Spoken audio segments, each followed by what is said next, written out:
Sleep homeostasis, the increase in sleep following sleep loss, is a defining characteristic of sleep.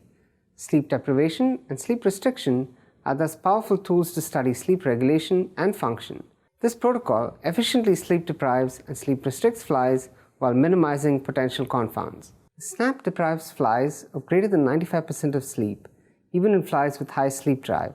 Importantly, agitation of flies with the SNAP does not harm flies and induces a rebound comparable to that obtained with hand deprivation, which is a standard for minimally disruptive sleep deprivation. Visualizing how the SNAP keeps flies awake will help investigators use and optimize this protocol.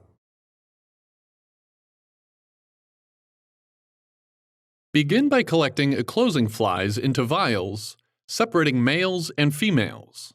House the flies in groups of less than 20 and keep them for 3 to 5 days in a light and humidity-controlled environment.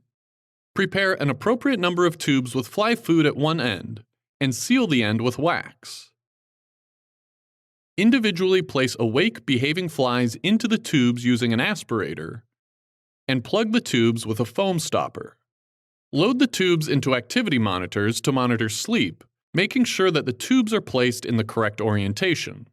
The end of the tube with food should be at the top of the SNAP to ensure that flies do not get pushed into the food. Place activity monitors in the recording chamber and monitor sleep for at least 2 full days to estimate baseline sleep. Save locomotor activity counts of flies in 1-minute bins from the time of lights on a given day to lights on the previous day using activity recording software.